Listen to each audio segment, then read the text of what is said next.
Today I want to tell you what is the difference between a brand and a logo. A lot of people think that a brand and a logo is the exact same thing. I get it. When you think of Nike, you picture the swoosh.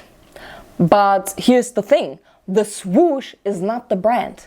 It's only a tiny piece of it. Your brand is so much more than a graphic. It's the feeling people have when they see you, the reputation you've built, and the experience you create every time someone interacts with you. So let's break it down. Your logo is your visual handshake. It's often the very first impression someone gets, but it doesn't tell the whole story. Your brand, on the other hand, is your personality, your values, and how you show up in the world. And when I say in the world, meaning on TV screens and ads or on social media ads or anytime you show up anywhere.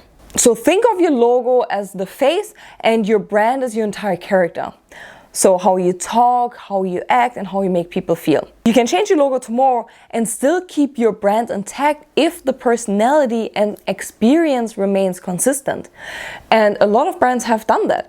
Apple has changed their logo over the past couple of years. Starbucks has done the same thing. Coca-Cola, any big brand that you can think of has changed their logo slightly. So they made slight modifications, whether making it more modern or making it from very colorful to not colorful. So the brand itself always stayed the same. They never changed the name of the brand or the core mission, the core vision, and the service, the quality, whatever they offered, what you associate with the brand. That stays the same. It remains consistent.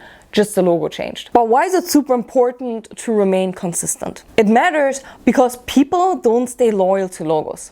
They stay loyal to brands. And as I said before, in fact, many brands have changed over time. Again, Apple and Starbucks, they've evolved their logo. So the logo might get their initial attention, but it's the way you make them feel and the trust you've built that keeps your audience, that keeps your potential clients coming back to you. Logo might get someone's initial attention. It's this, hello, I'm here, look at me. But it's the way you make them feel, so the actual brand, the interactions you have with your clients, the trust you build, that is the reason why they will be coming back to you. So that is what keeps bringing them back to your brand. So in theory, you could have the most beautifully designed logo in the world, but if your customer service is terrible, if your message is unclear, if your product doesn't deliver, your reputation will suffer. And trust me, no logo can fix that. Let's take a look at a real world example. Let's take a look at Apple. Their logo is iconic. But the reason people pay premium prices for their products isn't because of a piece of fruit that looks like it's half eaten. No, it's because they built the brand around innovation, sleek design, and user experience. The logo reminds you of those things, but it doesn't create them. And also, building a brand takes time. It doesn't happen overnight. A strong brand becomes so deeply rooted in someone's mind that it's no longer just a product. It becomes the word people use for an entire category. Think about it. When you reach for a cotton swab, most people say Q-tip, even if it's a generic brand. And the same thing happens when you ask for a Kleenex. Instead of asking for a facial tissue, you ask for Kleenex. Same goes for Pampers. You don't say, can I get a diaper? You just say, hey, can you get some Pampers? Even though you're buying a generic brand. Or another example would be Band-Aid on a cut. Even though it's a drugstore brand, you still call it a Band-Aid. But we also say, why don't you just Google it instead of why don't you just search it online? But by now you definitely understand the point that people use brand names to refer to an entire product category.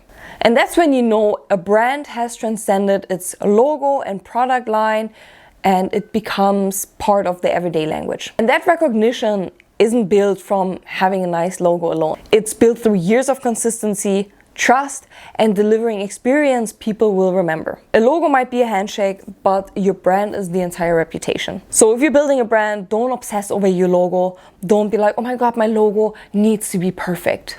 You should rather focus on your message, your customer experience, and your consistency first. The logo will just be the cherry on top. Your logo might change in the future, but your brand should remain consistent.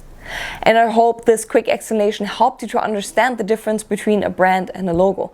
At the end of the day, emphasize more of the brand aspect. Make sure you consistently deliver value, you have a great customer experience, and your product stand for quality, and that's the reason people want to come back to you, not your logo. Your logo, again, is just a visual that you have. A logo might change, might develop in the future.